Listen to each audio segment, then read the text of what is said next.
أعوذ بالله من الشيطان الرجيم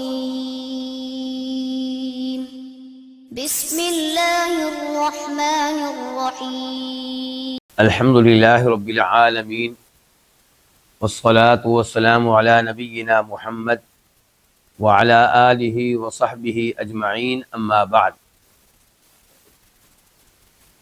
آج اللہ کے فضل و کرم سے، اللہ کی توفیق سے میں اور آپ ہیں امام ابن القیم رحمہ اللہ کے ساتھ، یعنی کہ شیخ الاسلام ابن تیمیہ رحمہ اللہ کے سب سے عظیم شاگرد کے ساتھ، اور ان کی جو کتاب ہم پڑھتے ہیں اس کا نام کیا ہے؟ کتاب الفوائد، اور اس میں ہم پڑھ رہے ہیں یہ موضوع کہ اخلاق کی ایک حد ہوتی ہے، جب اس حد سے اخلاق تجاوز کر جائے گا تو پھر وہ ظلم و زیادتی بن جائے گا، اور جب اس سے کم رہے گا اس حد سے تو پھر وہ عیب ہوگا، خامی کہلائے گا، اور ذلت و رسوائی کا سبب بنے گا۔ پھر امام صاحب نے چند مثالیں دی ان امور کی جن میں اعتدال ہونا چاہیے۔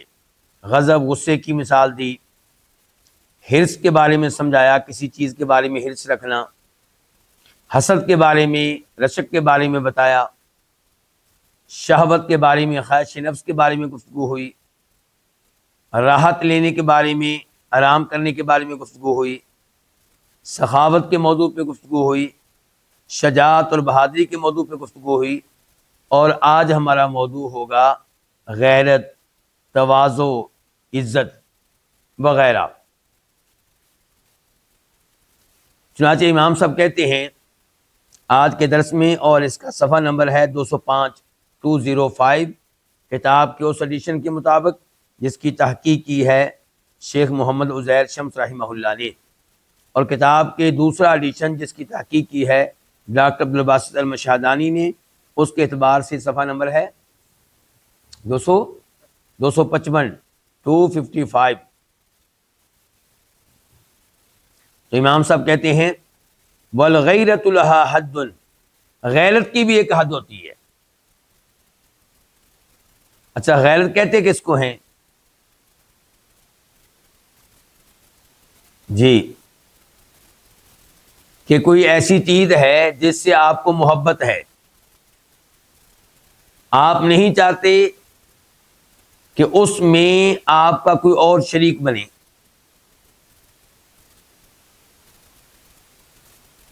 آپ نہیں چاہتے اس کا کسی اور کے ساتھ تعلق ہو، یہ ہے غیرت۔ اور اسلام غیرت کو پسند کرتا ہے یا پسند نہیں کرتا؟ پسند کرتا ہے۔ امام صاحب کی گفتگو پڑھنے سے پہلے میں آپ کے سامنے حدیث رکھنا چاہوں گا۔ فرماتے ہیں نبی علیہ الصلوۃ والسلام ان اللہ یغار، اللہ تعالی خود غیرت والا ہے، وَإِنَّ الْمُؤْمِنَ يَغَارُ، اور اللہ کے مومن بندے بھی غیرت والے ہیں، وَغَيْرَةُ اللَّهِ يَأْتِيَ الْمُؤْمِنَ مَا حَرَّمَ عَلَيْهِ، اللہ کو غیرت آتی ہے اس بات پہ کہ اللہ کا مومن بندہ اس کام کا ارتکاب کرے جس کام کو اللہ نے حرام قرار دیا ہے۔ اللہ نے مثال کے طور پہ زنا کو، بدکاری کو حرام قرار دیا ہے، اگر کوئی یہ حرکت کرتا ہے تو اللہ کو اس پہ غیرت آتی ہے۔ یہ مسلم شریف تھی، حدیث کا نمبر تھا 2761 نبی علیہ الصلوۃ والسلام فرماتے ہیں دوسری حدیث میں، وہ بھی غیرت کے موضوع پہ ہے، کہ من الغیرۃ ما یحب اللہ ومنها ما یبغض اللہ، غیرت میں سے کوئی غیرت ایسی ہوتی ہے جس کو اللہ پسند کرتا ہے، یعنی کہ اللہ چاہتا ہے کہ وہ غیرت اللہ کے بندوں میں پائی جائے، موجود ہو، اور کوئی غیرت ایسی ہے جس کو اللہ ناپسند کرتا ہے، وہ غلط قسم کی غیرت ہے۔ فَأَمَّا الَّتِي يُحِبُّهَا اللَّهُ فَالْغَيْرَةُ فِي الرِّيبَةِ، وہ غیرت جس کو اللہ پسند کرتا ہے یہ وہ غیرت ہے جس کے پیچھے کوئی حقیقی شک و شبہ ہو. آپ کی وائف حقیقتاً آپ کو اس میں کوئی مشکوک چیز لگ رہی ہے، محسوس ہو رہی ہے، تو اس پہ غیرت آپ کریں، اس پہ آپ کو غصہ آئے، اس کی آپ ٹینشن لیں، یہ وہ غیرت ہے جس کو اللہ تعالیٰ پسند کرتا ہے. وَأَمَّا الَّتِي يُبْغِضُهَا اللَّهُ فَالْغَيْرَةُ فِي غَيْرِ رِيبَةٍ، اور جہاں تک تعلق ہے اس غیرت کا جس کو اللہ پسند نہیں کرتا، یہ وہ غیرت ہے کہ جو بغیر کسی وجہ کی ہو، بغیر کسی مشکوک چیز کے ہو. آپ کی وائف نے کوئی ایسی حرکت نہیں کی جس کی وجہ سے آپ کو اس کے اوپر شک ہو، لیکن خواہ مخواہ آپ کو شک رہتا ہے اس کے اوپر، تو یہ وہ غیرت ہے جس کو اللہ ناپسند کرتا ہے. یہ ابو داؤد شریف تھی، حدیث کا نمبر تھا 2659. شیخ البانی رحمہ اللہ نے اس حدیث کو حسن درجے کی حدیث قرار دیا ہے. تو اب اس حدیث سے کیا پتا چلا کہ غیرت کی دو اقسام ہیں. کوئی غیرت پسندیدہ ہے شریعت میں، کوئی ناپسندیدہ ہے. اب آئیں آپ امام القیم رحمہ اللہ کی طرف. کہتے ہیں والغیرۃ لہا حد، غیرت کی بھی ایک حد ہوتی ہے.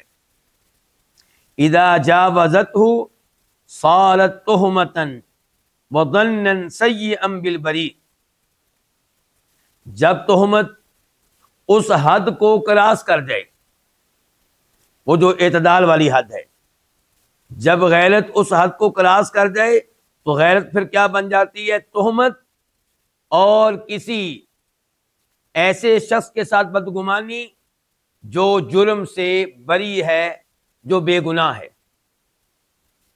جب غیرت حد سے آگے نکل جائے تو پھر کیا ہوگا؟ آپ اس پہ تہمت لگا رہے ہوں گے جو بے گناہ ہے، آپ اس کے بارے میں بدگمانی رکھ رہے ہوں گے جو بے گناہ ہے. تو اسی کو آپ چسپاں کر لیں اپنی وائف پہ، خواہ مخواہ کی بدگمانی آپ اس کے بارے میں رکھ رہے ہوں گے، خواہ مخواہ اس کے اوپر آپ کوئی نہ کوئی تہمت لگا رہے ہوں گے. وَإِن قَصَّرَتْ عَنْهُ، اور اگر یہ غیرت اعتدال والی حد سے پیچھے رہے، اس سے کم رہے، تو كَانَتْ تَغَافُلًا وَمَبَادِئَ دِيَاثَةٍ، تو پھر یہ غیرت کیا ہوگی؟ تغافل. تغافل کا مطلب کیا ہوگا؟ جان بوجھ کر غفلت برتنا، جان بوجھ کر نظر انداز کر دینا. یعنی کہ مشکوک حرکت پائی جا رہی ہے مثال کے طور پہ آپ کی وائف میں، اور آپ نے بڑا دل کھلا رکھا ہوا ہے، کوئی پرواہ نہیں کرتے، نہ بیگم کے موبائل کے آزادانہ استعمال کی آپ کو پرواہ ہے، نہ آپ کو اس بات کی پرواہ ہے کہ لمبے لمبے فون کس کو کرتی ہے، نہ یہ پرواہ ہے کہ میرے بعد میرے گھر میں کوئی مرد کیوں آتا ہے. تو اگر یہ صورتحال ہے تو پھر یہ تغافل ہے، یعنی کہ غیرت کی بجائے تغافل ہے، آپ جان بوجھ کر غفلت کا مظاہرہ کر رہے ہیں. اور یہ کیا ہے؟ وَمُبَادِئَ دِيَاثَةٍ، اور یہ دیوسیت کی علامت ہے. یہ دیوسیت کی ابتدائی علامات ہیں.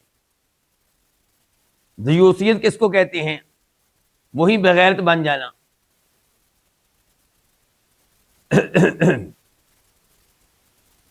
تو اس سے پتا چلا کہ غیرت ہونی چاہیے لیکن اعتدال پہ، اور اس کی ایک حد ہے، نہ اس حد سے آگے بڑھے نہ اس حد سے پیچھے رہے.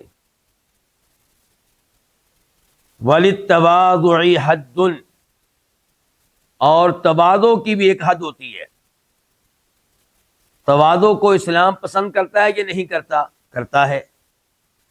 مسلم شریف کی حدیث ہے 2588 فرماتے ہیں نبی کریم صلی اللہ علیہ وسلم وَمَا زَادَ اللَّهُ عَبْدًا بِعَفْوٍ إِلَّا عِزًّا، اگر بندہ دوسروں کو معاف کر دے تو اس سے اس کی عزت میں کمی نہیں آتی، بلکہ اللہ تعالیٰ اس کی عزت کو بڑھا دیتا ہے. وما تواضع احد للہ الا رفعہ اللہ، اور جب کبھی آپ اللہ تعالیٰ کی خاطر تواضع اختیار کریں تو اللہ تعالیٰ آپ کو جھکنے نہیں دے گا بلکہ اللہ تعالیٰ آپ کو بلند کرے گا۔ یہ رفعت، یہ بلندی کہاں ملے گی؟ اس کے بارے میں دو اقوال ہیں۔ ایک یہ ہے کہ دنیا میں ملے گی، اور اللہ تعالیٰ لوگوں کے دلوں میں آپ کا مقام و مرتبہ ڈال دے گا تواضع کی وجہ سے، عاجزی اختیار کرنے کی وجہ سے، انکساری اختیار کرنے کی وجہ سے۔ اور دوسرا یہ ہے کہ روز قیامت آپ کو بلندی، رفعت اور سرفرازی ملے گی۔ اور صحیح بات یہ ہے کہ دونوں جگہ ملے گی، دنیا میں بھی اور آخرت میں بھی۔ تو یہ ہے تواضع۔ تو تواضع ہونی چاہیے کس کے ساتھ؟ تواضع آپ اختیار کریں اللہ کے مومن بندوں کے ساتھ، تواضع آپ اختیار کریں اپنی وائف کے ساتھ، تواضع آپ اختیار کریں چھوٹے بچوں کے ساتھ، تواضع آپ اختیار کریں ان کے ساتھ جو آپ کے متحد ہیں۔ ان سب لوگوں کے ساتھ تواضع اختیار کرنی چاہیے۔ تو امام صاحب کہتے ہیں وَلِلتَّوَاضُعِ حَدٌّ، کہ تواضع کی بھی ایک حد ہوتی ہے، اِذَا جَاوَزَهُ كَانَ ذُلًّا وَمَهَانَةً، جب تواضع اعتدال کی حد کو کراس کر جائے تو پھر تواضع ذلت بن جاتی ہے، رسوائی بن جاتی ہے۔ مثال کے طور پہ ایک آدمی آپ کی بچیوں کو چھیڑتا ہے اور آپ کہتے ہیں نہیں جی مجھ میں بڑی تواضع پائی جاتی ہے، مجھ میں بڑی انکساری پائی جاتی ہے، تو یہ تواضع نہیں، یہ کیا ہے؟ یہ ذلت ہے، یہ رسوائی ہے۔ کفار کے مقابلے میں آپ تواضع اختیار کرتے ہیں، وہ مسلمانوں کو ذلیل کرتے ہیں، مسلمانوں پہ حملے کرتے ہیں، اور آپ آگے سے کہتے ہیں نہیں جی ہم تو متواضع آدمی ہیں، جی جھک جانے والے آدمی ہیں، تو یہ تواضع نہیں، یہ کیا ہے؟ یہ ذلت ہے، یہ رسوائی ہے۔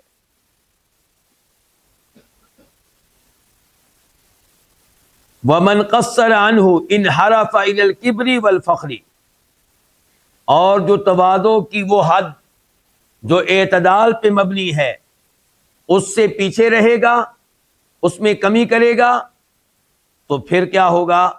پھر اس کی تواضع تکبر اور فخر کی طرف چلی جائے گی، اس کی طرف میل ہو جائے گی۔ اور تکبر اور فخر کو اسلام ناپسند کرتا ہے۔ ان اللہ لا يحب من کان مختالا فخورا، سورہ نساء ہے آیت نمبر 36 کہ اللہ تعالیٰ اس سے محبت نہیں کرتا جس میں تکبر ہو اور جو فخر کرنے والا ہو۔ فخر کیا ہوتا ہے؟ تکبر اور فخر میں فرق کیسے کریں گے؟ فخر کیا ہوتا ہے کہ آپ اپنے یا اپنے بڑوں کے کارناموں پہ فخر کریں، اپنے اور بڑوں کے کارنامے لوگوں کے سامنے فخریہ انداز میں بیان کریں، تو اس کو اللہ تعالیٰ ناپسند کرتا ہے۔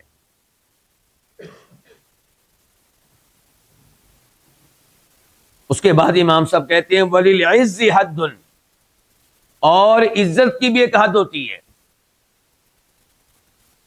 اس کی بھی ایک حد ہے جو اعتدال پہ مبنی ہوتی ہے۔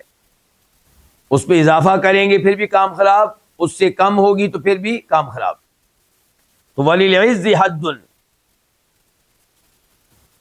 اِذَا جَاوَزَهُ كَانَ كِبْرًا وَخُلُقًا مَذْمُومًا، جب عزت اعتدال والی حد کو کراس کر جائے تو پھر وہ تکبر ہوگا اور ایک مذموم قسم کا اخلاق ہوگا، کوئی اچھا اخلاق نہیں ہوگا۔ آپ سمجھ رہے ہیں کہ میں بڑی عزت والا ہوں، میں اپنی عزت کو قائم رکھے ہوئے ہوں، جبکہ حقیقت میں آپ تکبر میں مبتلا ہو چکے ہیں اور آپ کا یہ اخلاق مذموم قسم کا اخلاق ہے۔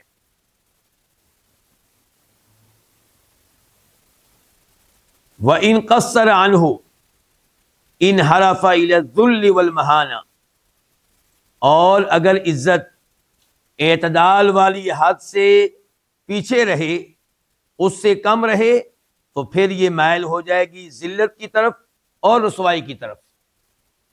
اس لیے عزت انسان کی ہونی چاہیے اور انسان کو معزز بن کر رہنا چاہیے، لیکن اس کا مطلب یہ نہیں ہے کہ آپ میں تکبر پایا جائے، آپ دوسرے لوگوں کو حقیر سمجھیں، آپ قرآن و حدیث کو ریجیکٹ کر دیں، تو یہ چیزیں کیا ہیں؟ پھر یہ عزت نہیں ہے بلکہ یہ کیا ہے؟ یہ تکبر ہے۔ اور عزت کا نہ ہونا، اسی پچھلے موضوع میں چلے جائیں، تواضع والے موضوع میں،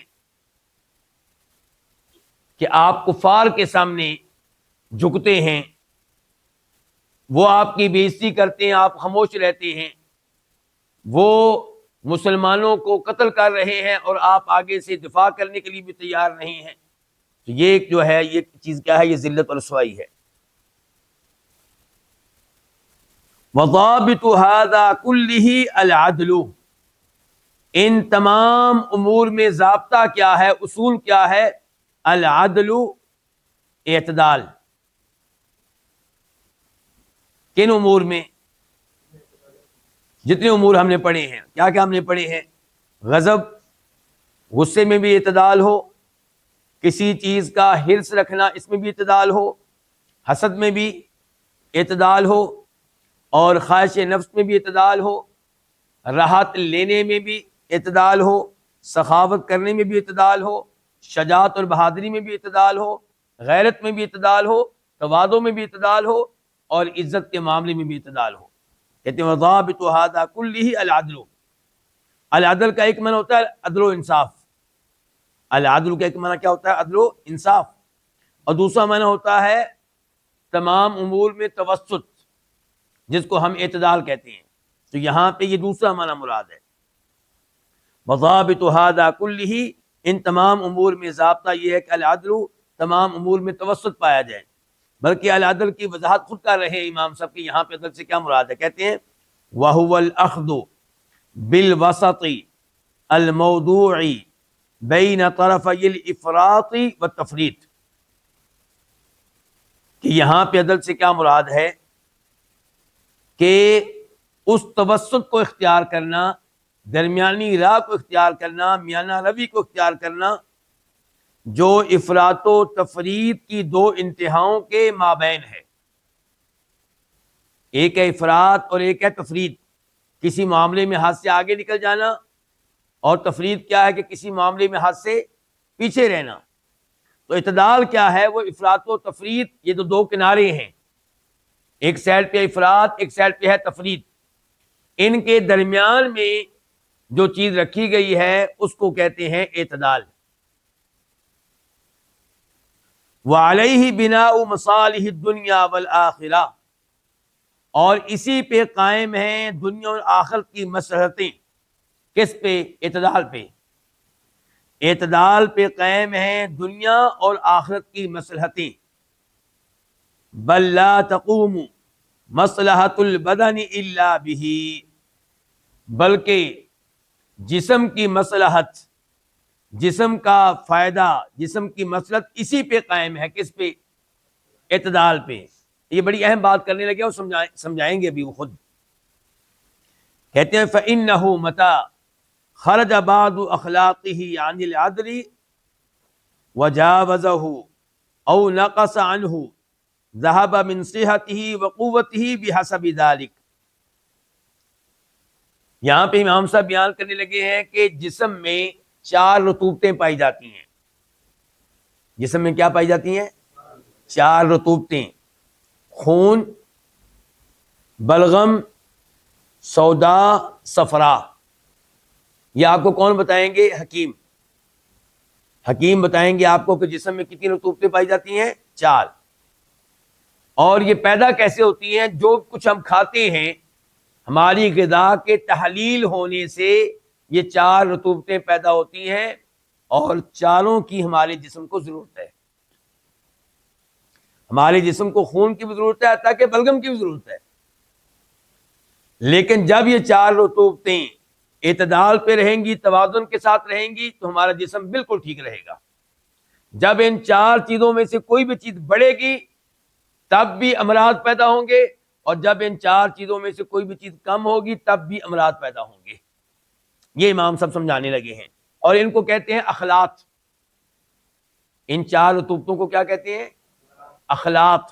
اردو میں بھی استعمال ہوتا ہے لفظ، اور عربی میں تو ہوتا ہی ہے۔ کہتے ہیں، اب وہ مسئلہ کیا بیان کر رہے تھے کہ دنیا اور آخرت کی مصلحتیں اعتدال پہ قائم ہیں۔ اعتدال ہے تو آپ فائدے میں ہیں، جب آپ اعتدال کو چھوڑیں گے تو آپ نقصان میں ہوں گے۔ پھر کہتے ہیں جسم کی مسرت صرف اور صرف اعتدال پہ قائم ہے. فَإِنَّهُ مَتَى خَرَجَ بَعْضُ أَخْلَاقِهِ، جب بھی جسم کی اخلاط میں سے کوئی ایک، اخلاط کتنی ہیں؟ چار رطوبتیں، جسم کی 4 رطوبتوں میں سے کوئی بھی نکل جائے عن العدل، اعتدال سے، وجاوزہ، اور اس کو کراس کر جائے، کس کو؟ اعتدال کو، اعتدال والی حد کو، او نقص عنہ، یا اس سے کم ہو، تو کیا ہوگا؟ ذہب من صحتہ وقوتہ، تو جسم کی صحت اور جسم کی قوت میں سے اتنا حصہ، جسم کی صحت قوت میں سے اتنا حصہ جاتا رہے گا، بحسب ذالک، جو اس کے مطابق ہوگا. کس کے مطابق؟ اعتدال سے ہٹ جانے کے مطابق. جس قدر ان 4 چیزوں میں سے کوئی چیز جسم میں بڑی ہے یا کم ہوئی ہے، اسی حساب سے جسم کی صحت اور قوت میں کمی آئے گی. کہتے ہیں وَكَذَلِكَ الْأَفْعَالُ الطَّبِيعِيَّةُ، اسی طرح طبعی افعال. طبعی افعال سے کیا مراد ہے؟ خود امام صاحب بیان کر رہے ہیں. کہتے ہیں اور اسی طرح طبعی افعال کالنومی، جیسا کہ سونا، والسحری، بیداری، والاکل والشرب، کھانا پینا، والجماعی، جماع کرنا، والحرکتی، حرکت کرنا، چلنا پھرنا، والریاضہ، ورزش کرنا، والخلوتی والمخالطہ، خلوت تنہائی اختیار کرنا اور لوگوں کے ساتھ گیدرنگ، اٹھنا بیٹھنا، وغیر ذالک، اور اس کے علاوہ دیگر طبعی افعال. اذا کانت، جب یہ ہوں گے، جب کیا؟ یہ نیند، سونا اور جاگنا، کھانا پینا، جماع کرنا، چلنا پھرنا، ورزش اور تنہائی اختیار کرنا اور لوگوں کے ساتھ اٹھنا بیٹھنا، یہ چیزیں، یہ افعال اذا کانت وسطاً بین طرفین المذمومین، جب یہ اعتدال میں ہوں، 2 مذموم کناروں کے درمیان، 2 مذموم انتہاؤں کے درمیان، افراط و تفریط کے درمیان اعتدال پہ ہوں، درمیان میں ہوں، تو کانت عدلا، تو پھر یہ عدل ہیں، یعنی کہ اعتدال پہ مبنی ہیں. وَإِنْ انْحَرَفَتْ إِلَىٰ أَحَدِهِمَا، اور اگر یہ مائل ہو جائیں ان 2 کناروں میں سے کسی ایک کی طرف، ان 2 انتہاؤں میں سے کسی ایک کی طرف. کون سی 2 انتہائیں؟ افراط و تفریط. تو کانت نقصا، پھر یہ افعال نقص ہوں گے، وَأَثْمَرَتْ نقصا، اور ان کے نتائج بھی نقص پہ مبنی ہوں گے. یعنی کہ اگر آپ اعتدال پہ مبنی نیند نہیں لیتے، سارا دن سوئے رہتے ہیں، تو یہ خوبی نہیں ہے، کیا ہے؟ نقص ہے. اور اس کے نتائج کیا نکلیں گے؟ برے نکلیں گے. آپ کئی دیگر ذمہ داریاں پوری نہیں کر سکیں گے، آپ کی کئی نمازیں رہ جائیں گی، بیگم بچوں کے حقوق رہ جائیں گے، والدین کے حقوق رہ جائیں گے، جاب سے آپ رہ جائیں گے، پڑھائی سے آپ رہ جائیں گے. اور اگر آپ بالکل نہیں سوتے یا بہت کم سوتے ہیں، پھر بھی کام خراب ہے. کئی امراض میں مبتلا ہوں گے، آپ کی عقل صحیح کام نہیں کرے گی، آپ کی آنکھیں جواب دے جائیں گی، جسم کے کئی اعضاء جو ہیں ان میں مسائل پیدا ہونے شروع ہو جائیں گے. یہ تو خود اللہ کے نبی نے کہا تھا علیہ الصلوۃ والسلام. کس سے کہا تھا؟ عبداللہ بن عمر بن عاص سے. ان سے کہا تھا کہ تمہاری آنکھیں دھنس جائیں گی. اور اسی طرح کھانے پینے کا معاملہ ہے. اب کھانے پینے کی طرف بھی آ جائیں. آج کا یہ بہت بڑا مسئلہ ہے. پہلے مسئلہ کیا ہوا کرتا تھا؟ کھانے پینے کو کچھ ملتا نہیں. اب کیا مسئلہ ہے؟ اتنا کھایا پیا جا رہا ہے کہ پھر حکیموں اور ڈاکٹروں کے پاس جانا پڑتا ہے، جی ہمارا کچھ کریں. تو اگر کم کھائیں گے، بالکل نہیں کھائیں گے، تو پھر کمزوری پیدا ہوگی. پھر آپ جہاد کیسے کر سکیں گے؟ لڑ کیسے سکیں گے؟ اور یہی کہا تھا اللہ کے نبی نے علیہ السلام عبداللہ بن عمر بن عاص سے روزوں کے مسئلے میں کہ آپ داودی روزے رکھ لیں. داود علیہ السلام ایک دن روزہ رکھتے تھے، ایک دن نہیں رکھتے تھے، تو بہترین قسم کا جہاد کرتے تھے. تو اگر آپ بالکل نہیں کھائیں پیئیں گے، اعتدال سے بھی کم کھائیں پیئیں گے، تو جسم میں کمزوری پیدا ہوگی. اسی لیے تو اللہ کے رسول نے کہا تھا ان نوجوانوں سے جو شادی نہیں کر پاتے کیا کریں؟ روزہ رکھیں، کیونکہ اس سے آپ کی شہوت ٹوٹے گی. زیادہ کھائیں گے تو مسائل ہی مسائل ہیں. زیادہ کھانے کے مسائل اتنے زیادہ ہیں کہ شاید شمار نہیں ہو سکتے. ہر لحاظ سے نقصان ہی نقصان ہے. اور پھر والجماع، بیگم سے تعلق قائم کرنا. زیادہ تعلق قائم کریں گے اس کے بھی نقصانات ہیں، کم کریں گے اس کا بھی نقصان ہے اپنی جگہ پہ. والحرکت والریاضہ، حرکت کرنا اور ورزش کرنا. اگر نہیں کریں گے پھر بھی بیماریاں لگتی ہیں. اتنا زیادہ کریں کہ اپنے جسم کو نقصان پہنچا بیٹھیں تو وہ بھی کام خراب ہے. والخلوہ، تنہائی اختیار کرنا، لوگوں سے ملنا جلنا ہی نہیں بالکل. تو یہ آدمی کسی دن لگتا ہے کہ اس کا دماغ جواب دے جائے گا. اور اگر لوگوں میں ہی رہتے ہیں، تنہائی ہے ہی نہیں اللہ تعالیٰ کے لیے، تنہائی میں اللہ سے باتیں کرنا، تنہائی میں اللہ تعالیٰ سے دعائیں کرنا، اللہ کو پکارنا، اس کا اہتمام نہیں ہے، پھر بھی کام خراب ہے. تنہائی میسر نہیں ہے تو آپ پڑھیں گے کب؟ تنہائی میسر نہیں ہے تو عبادت اللہ تعالیٰ کی خاص عبادت کیسے کریں گے؟ تو ان تمام امور میں امام صاحب کیا کہتے ہیں کہ اعتدال ہونا چاہیے. اب آخر میں بڑی اہم بات کرنے لگے ہیں. کہتے ہیں فَمِنْ أَشْرَفِ الْعُلُومِ وَأَنْفَعِهَا عِلْمُ الْحُدُودِ، معزز ترین علم اور مفید ترین علم کیا ہے؟ علم الحدود. کیا مطلب ہے علم الحدود سے مراد؟ کون بتائے گا آپ میں سے؟ ہاں جی، اہم ترین علم، مفید ترین علم، معزز ترین علم یہ ہے کہ آپ ہر چیز کی حد کو جانتے ہو. آپ کو پتا ہو کہ کس چیز کو تقویٰ کہتے ہیں، کون کون سی چیز تقویٰ میں آتی ہیں اور کون کون سی چیزیں تقویٰ میں نہیں آتی. آپ کو پتا ہو مثال کے طور پہ کس چیز کو عبادت کہتے ہیں اور کس چیز کو بدعت کہتے ہیں، یہ آپ کو پتا ہو. اگر آپ کو نہیں پتا تو پھر کیا ہوگا؟ آپ بدعات کا ارتکاب کریں گے، نیکی کے نام پہ ان چیزوں کو سر انجام دیں گے جو جرم ہیں، جو گناہ ہیں، جبکہ آپ کیا سمجھتے رہیں گے؟ میں نیکی کر رہا ہوں. جب آپ چیزوں کی حدود نہیں جانتے ہوں گے پھر کیا ہوگا؟ پھر آپ ان چیزوں کو شراب نہیں مانیں گے جو شراب ہے. اس مسئلے میں غلطی ہوئی ہے کن سے؟ ہمارے حنفی علماء کرام سے.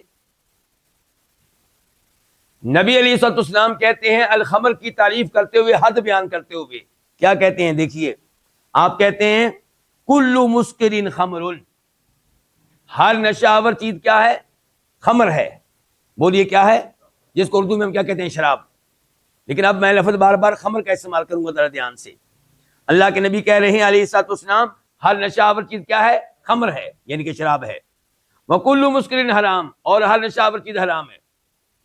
ہمارے حنفی علماء کے نام میں سے کچھ وہ ہیں جو کہتے ہیں کہ شراب اور خمر صرف وہ ہے جو انگور سے بنے، اور کچھ کہتے ہیں خمر اور شراب وہ ہے جو انگور اور کھجور دو چیزوں سے بنے. بس گندم سے بنے وہ ان کے نزدیک خمر اور شراب نہیں ہے، جو سے بنے وہ ان کے نزدیک خمر اور شراب نہیں ہے، شہد سے بنے نہیں ہے. جبکہ جناب عمر فاروق کہتے ہیں کہ جن دنوں شراب حرام ہوئی، خمر والی ایت نازل ہوئی، ان دنوں لوگ شراب بنایا کرتے تھے، خمر بنایا کرتے تھے ان پانچوں چیزوں سے، جن کا بھی تذکرہ کیا میں نے آپ کے سامنے. جبکہ حنفی علماء کرام کہتے ہیں کہ نہیں. اس کا رزلٹ کیا نکلے گا؟ اس کا نتیجہ کیا نکلے گا؟ کہ اگر کوئی گندم والی شراب پی لیتا ہے تو کیا آپ اس کے اوپر خمر والی حد قائم کر سکیں گے؟ نہیں قائم کر سکیں گے. اور چھوٹی موٹی سزا حنفی علماء کرام بھی دیں گے، میں یہ نہیں کہتا کہ نہیں دیں گے، لیکن وہ جو شراب والی حد ہے باقاعدہ وہ قائم نہیں ہوگی ان کے نزدیک. تو جب آپ اس انداز سے لوگوں کے لیے شراب پینے کا دروازہ کھول دیں گے، شراب پینے کے معاملے کو ہلکا بنا دیں گے، تو آپ کے ملک میں کون کون سی تباہی و بربادی ہے جو نہیں آئے گی. نوجوانوں کا کیا حال ہوگا پھر؟ تو بہرحال امام صاحب کہتے ہیں کہ ہمیں جاننا چاہیے مختلف چیزوں کی حد کو، اور اس میں ایمان بھی آ جائے گا. ہمیں پتہ ہونا چاہیے ایمان کس کو کہتے ہیں. اعمال ایمان میں داخل ہیں یا داخل نہیں ہیں؟ تو کیا راجح ہے؟ داخل ہیں. اور جو داخل نہیں کرتے وہ گمراہ ہوئے. وہ کون کون ہیں؟ مرجیہ اور معتزلہ دوسری سائڈ پہ نکل گیا، انہوں نے ادھر کام خراب کر دیا.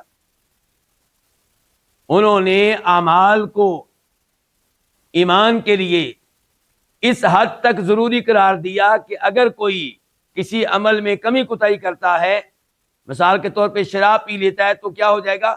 مسلمان نہیں رہے گا. خوارج کے نزدیک کافر ہو جائے گا، معتزلہ کے نزدیک مسلمان نہیں رہے گا. اسلام سے تو نکل گیا، ایمان سے نکال دیا انہوں نے. تو یہ بھی کیا ہے؟ حدود کو نہ جاننے کی غلطی. تو اس لیے امام صاحب کہہ رہے ہیں فَمِنْ أَشْرَفِ الْعُلُومِ وَأَنْفَعِهَا عِلْمُ الْحُدُودِ، معزز ترین علوم میں سے اور مفید ترین علوم میں سے کیا؟ علم الحدود، مختلف چیزوں کی کیا جاننا؟ حد جاننا، ان کی تعریف جاننا.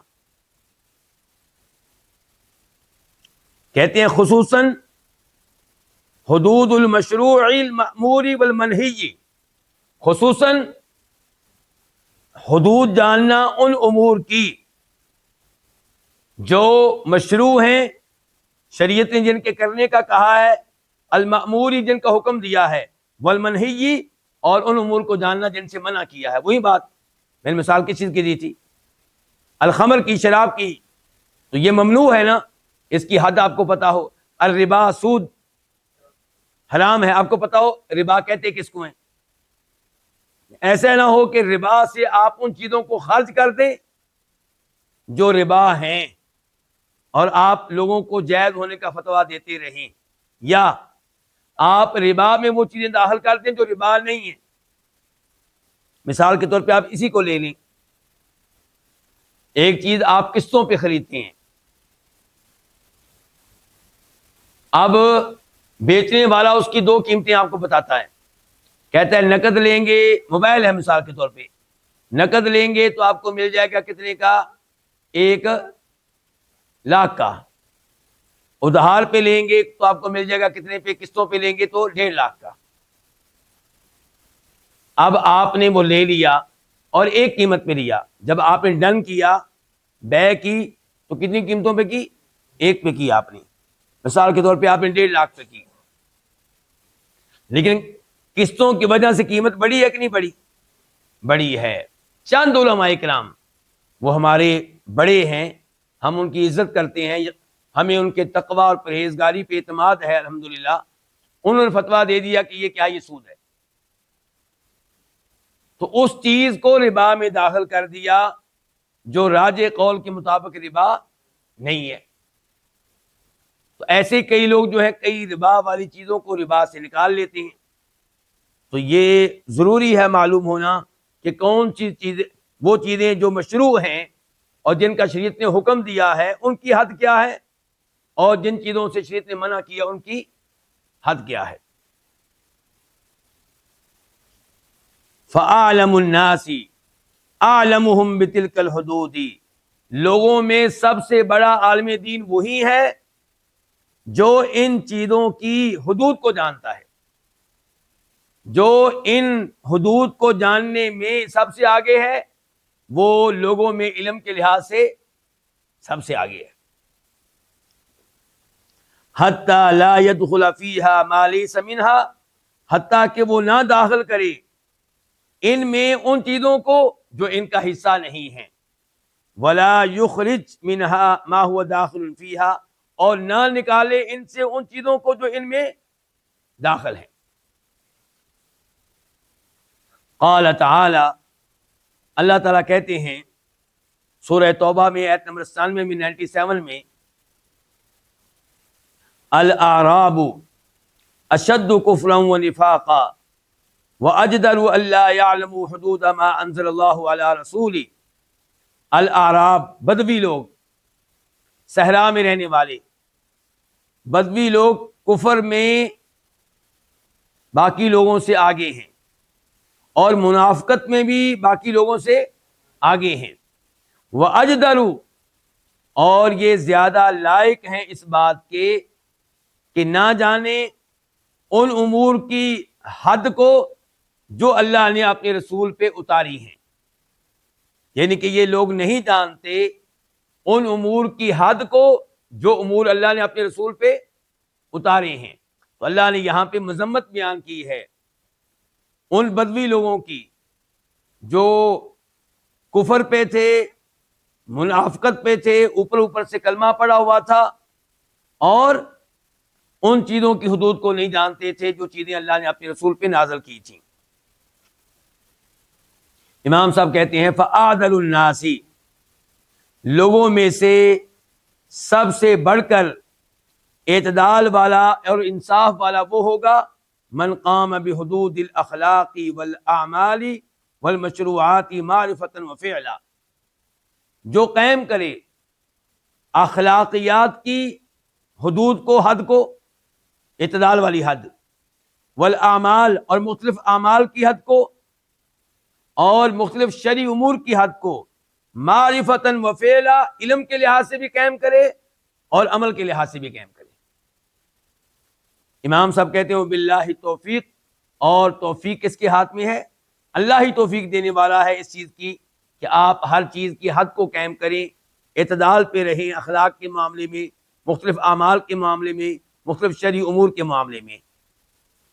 اب ہمارے پاس چند منٹ ہیں تو میں اس موضوع پہ، یہ حد والے موضوع پہ کہ ہر چیز کی حد کو جاننا کہ فلاں چیز کی حد کیا ہے، بدعت کس کو کہتے ہیں، عبادت کس کو کہتے ہیں، اس معاملے میں ایک دو مثالیں آپ کے سامنے رکھنا چاہوں گا، اور اس میں آپ کو لے کر جاؤں گا القواعد التفسیریہ کی طرف، جس کا تذکرہ کئی دفعہ میں آپ کے سامنے کر چکا ہوں، اور یہ وہی کتاب ہے جو مجھے جامعہ اسلامیہ مدینہ یونیورسٹی میں لکھنے کا موقع ملا، اور اس میں وہ قواعد ہیں جو امام ابن القیم رحمہ اللہ نے بیان کیے ہیں۔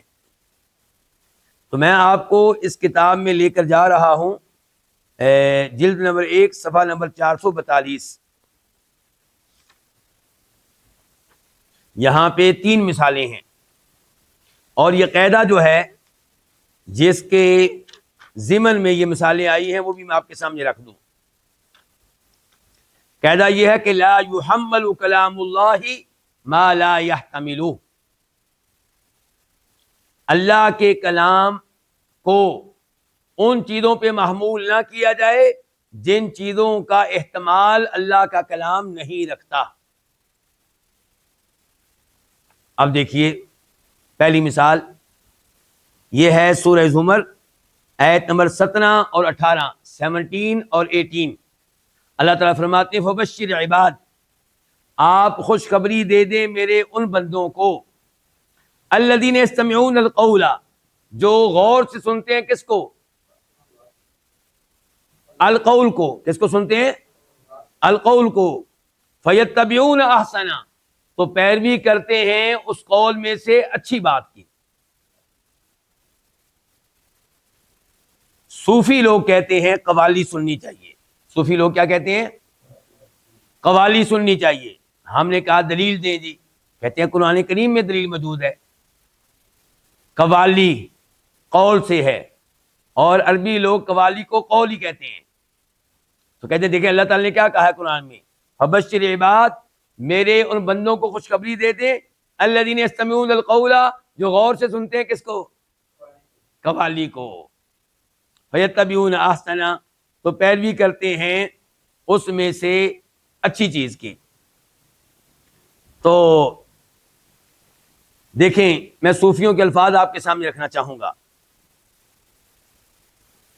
یہاں پہ یہ کہا گیا ہے کہ جو اہل سماع ہیں، صوفی قسم کے لوگ ہیں، دیکھیے گا ذرا، آپ کی توجہ چاہوں گا۔ صوفی قسم کے لوگ جو ہیں وہ اس ایت سے استدلال کرتے ہیں کہ شیطانی اور فسق و فجور پہ مبنی قوالی سننا بالکل جائز ہے۔ وہ کہتے ہیں کہ القول جو اس ایت میں آیا ہے، اس میں جو الف لام ہے یہ عموم کا تقاضا کرتا ہے، استغراق کا، ہر قسم کی بات کو سننا چاہیے۔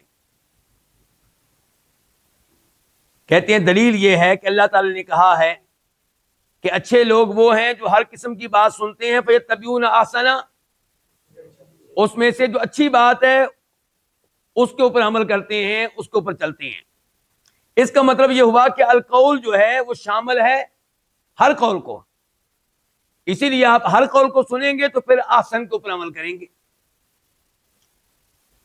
تو امام ابن القیم رحمہ اللہ نے اس موقف کو مسترد کیا، ریجیکٹ کیا، اور واضح کیا کہ الف لام جو یہاں پہ ہے القول میں، یہ عموم اور استغراق کے لیے نہیں ہے.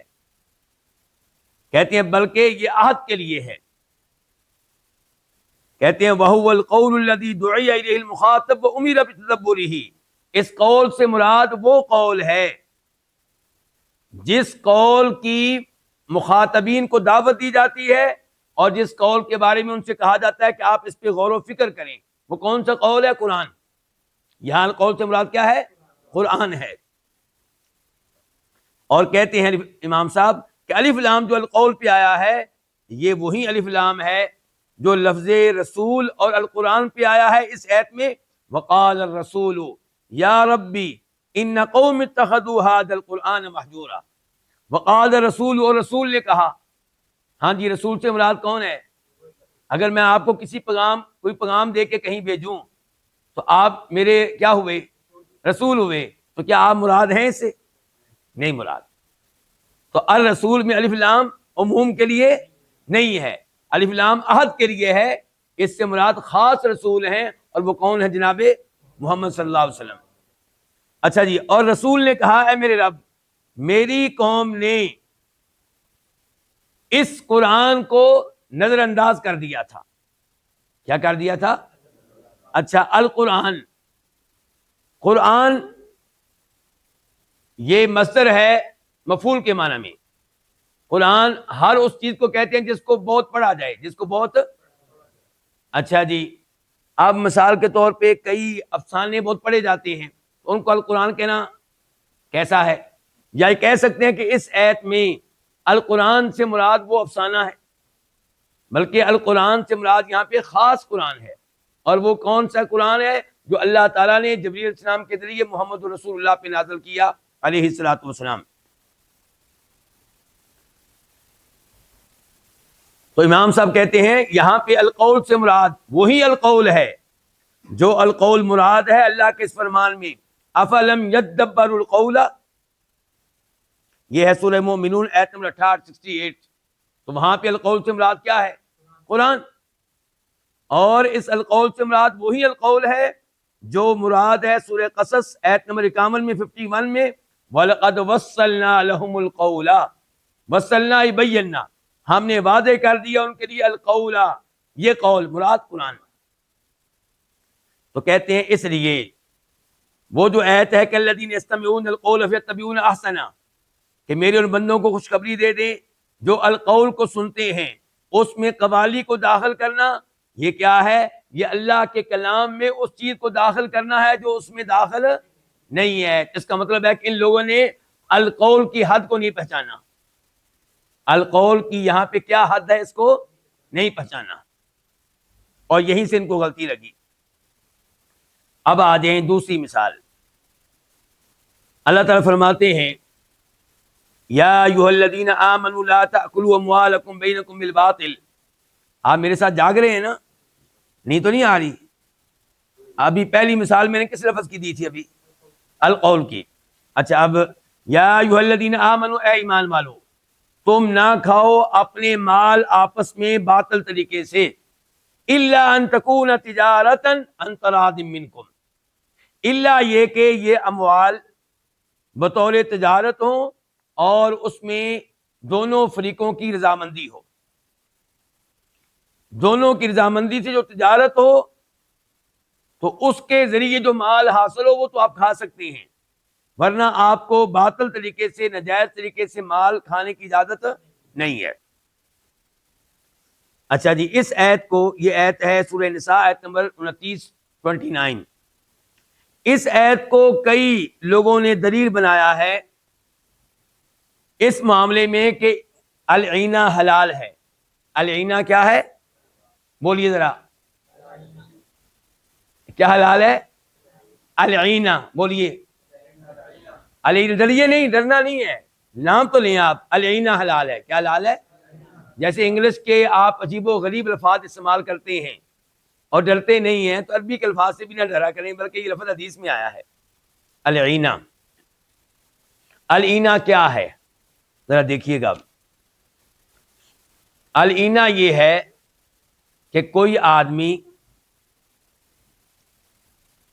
کسی کو مثال کے طور پہ موبائل بیچتا ہے۔ کیا بیچتا ہے؟ موبائل ادھار پہ۔ مثال کے طور پہ موبائل بیچا ہے 2 لاکھ روپے میں۔ کتنے میں؟ 2 لاکھ روپے میں، اور یہ 2 لاکھ روپیہ قسطوں میں ادا کیا جائے گا۔ میں نے بیچا اور آپ ہیں خریدنے والے۔ اذان میرے سامنے بیٹھے ہوئے ہیں۔ یہ اذان، یہ نماز والی اذان نہیں ہے، یہ ایک میرے سامنے ایک طالب علم بیٹھے ہوئے ہیں اذان۔ تو میں نے آپ کو موبائل بیچا ہے کتنے میں جی؟ 2 لاکھ روپے میں قسطوں پہ۔ آپ نے 2 لاکھ روپیہ ادا کرنا ہے کتنے عرصے میں؟ سال میں۔ آپ نے مجھ سے خرید لیا، میں نے موبائل آپ کو پکڑا دیا اور قیمت میں نے لکھ لی، گواہ وغیرہ بنا لیے۔ اس کے بعد یہی موبائل میں نے آپ سے خرید لیا۔ پہلے میں نے کیا کیا ہے؟ بیچا۔ اب میں نے کیا کیا ہے؟ خرید لیا ہے۔ کتنے میں خریدا ہے؟ 1.5 لاکھ روپے میں۔ کیوں؟ کیونکہ میں نقد دے رہا ہوں۔ میں کیا دے رہا ہوں؟ نقد۔ اچھا جی، اب میں نے موبائل جو ہے کیا کیا ہے؟ واپس لے لیا ہے، اور ان کو کیا دے دیا ہے؟ 1.5 لاکھ روپیہ۔ اب آپ انجام پہ غور کریں، نتیجے پہ غور کریں۔ نتیجہ کیا ہے؟ نتیجہ یہ ہے کہ موبائل تو میرے پاس ہی ہے نا، موبائل کہیں نہیں گیا۔ 1.5 لاکھ روپیہ میں نے ان کو دیا ہے، واپس میں نے کتنا لینا ہے؟ 2 لاکھ۔ 1.5 لاکھ روپیہ دیا ہے، 2 لاکھ روپیہ واپس لینا ہے۔ یہ 50,000 روپیہ کیا ہے؟ سود۔ نتیجہ کیا نکلا کہ 1.5 لاکھ روپیہ دے کر میں 2 لاکھ روپیہ لے رہا ہوں، سود لے رہا ہوں، قرض دیا۔ گویا کہ میں نے ان کو کیا دیا ہے؟ قرض دیا۔ موبائل تو درمیان میں ایک بہانہ تھا، اصل میں ہم نے پلاننگ کی ہے۔ یہ مجھ سے مانگتے تھے کیا؟ قرض۔ میں نے کہا جی میں آپ کو قرض دوں تو مجھے کیا فائدہ ہوگا؟ 1 سال آپ میرا 2 لاکھ روپیہ یا 1.5 لاکھ روپیہ اپنے پاس رکھیں گے تو مجھے کیا فائدہ ہوگا جی؟ آج کل ہر آدمی کا یہی سوال ہوتا ہے۔ ہم بھول جاتے ہیں اللہ کی طرف سے ملنے والے اجر و ثواب کو۔ تو میں نے کہا جی مجھے کیا فائدہ ہوگا؟ اس نے کہا بھئی سود تم آپ کو دے نہیں سکتا کیونکہ یہ اسلام میں کیا ہے؟ ناجائز حرام ہے۔ تو پھر میں نے ان کو سمجھایا یا انہوں نے مجھے سمجھایا یا کسی تیسرے آدمی نے آ کے سمجھایا، پھر راستہ نکال لیتے ہیں، راستہ موجود ہے۔ وہ کیا کہ آپ ایسا کریں، ان کو موبائل بیچیں قسطوں پہ اور پھر آپ ان سے خرید لیں نقد پہ، تو ان کا مسئلہ حل ہو جائے گا۔ ان کو 1.5 لاکھ روپیہ مل جائے گا اور آپ کا بھی مسئلہ حل ہو جائے گا، 50,000 روپیہ آپ کو فالتو ملے گا۔ تو یہ ہے بیع العینہ۔ اور ابو داؤد شریف کی حدیث ہے، فرماتے ہیں نبی علیہ السلام، ذرا دھیان سے سنیے گا، کہ جب تم بیع اینہ کرنے لگو گے، کیا کرنے لگو گے؟ بیع اینہ، یعنی کہ اصل میں تو یہ سود ہے، لیکن تم نے موبائل کے بہانے سے گاڑی درمیان میں ڈال دی، موٹر سائیکل ڈال دیا درمیان میں، اس کے بہانے سے سود کو حلال کرو گے۔ جب تم بیع اینہ کرنے لگو گے اور گائیوں کی دھمیں پکڑ کے مطمئن ہو کر بیٹھ جاؤ گے، کھیتی باڑی پہ مطمئن ہو کر بیٹھ جاؤ گے، جہاد چھوڑ دو گے، اللہ تمہارے اوپر وہ ذلت مسلط کرے گا، وہ رسوائی کہ جس کو اللہ نہیں اٹھائے گا، وہ ذلت قائم رہے گی جب تک کہ تم واپس دین کی طرف نہیں آؤ گے۔ آج ذلت موجود ہے کہ نہیں موجود؟ تو یہی ہے، یہ اسلامک بینکنگ کے نام پہ ہم نے کتنی ہی ایسی چیزوں کو حلال کیا وہ جو سود ہے، جو حرام ہے۔ اچھا، اب یہ بیع اینہ والوں سے آپ بات کریں، آپ ان سے بات کر لیں، کیا وہ اسٹیٹ لائف میں جو ان کے ہوتے ہیں، انہوں نے جو اپنے ایجنٹ بنائے ہوتے ہیں، جو اسٹیٹ لائف کی طرف سے کیا ہوتے ہیں؟ ایجنٹ ہوتے ہیں نا، ایجنٹ کہتے ہیں نا ان کو۔ وہ جگہ جگہ جا رہے ہوتے ہیں، ہر ایک سے پیسوں مباحثہ کر رہے ہوتے ہیں، یہ فتویٰ جی فلاں مولانا صاحب نے فتویٰ دیا جائز ہے جی آپ انشورنس کروائیں، فلاں مولوی صاحب نے فتویٰ دیا جائز ہے جی آپ انشورنس کروائیں۔ جی آپ صحیح کہہ رہے ہیں، مولانا تقی عثمانی صاحب کا نام اور ان کے فتاویٰ کافی استعمال ہوتے ہیں۔ چلے جی، اچھا جی، تو کہنے کا مطلب یہ ہے کہ اب یہ دلائل کیا دیں گے؟ دلائل ان کس قسم کے ہوتے ہیں؟ فتاویٰ میں دلائل یہ ہوتے ہیں کہ اللہ نے کیا کہا جی الا ان تکون، تجارت کرو تو جائز ہے جی، یہ تجارت ہے جی، بیعنا کیا ہے؟ تجارت ہے۔ تو یہ امام صاحب ہمارے کو بڑے غصہ ہے ہمارے امام صاحب کو اس بات پہ، وہ کیا کہتے ہیں؟ کہتے ہیں وَأَمَّا تَحْمِيلُ اللَّفْظِ فَوْقَ مَا يَحْتَمِلُهُ، کسی لفظ کو ان چیزوں پہ محمول کرنا جن کا وہ احتمال نہیں رکھتے، تو اس کی مثال یہ ہے کہ یا ایھا الذین آمنوا لا تأکلوا اموالکم بینکم بالباطل، یہی ہے۔ کہتے ہیں اس کو محمول کرنا مسئلۃ العینہ، مسئلہ اینا پہ، التی ہی ربن بحیلۃ، جبکہ اینا جو ہے یہ سود ہے لیکن ہیلے کے، اس میں ہیلا ذرا اختیار کیا گیا ہے یہ سود، یہ تجارت نہیں ہے، کیا ہے؟ سود ہے۔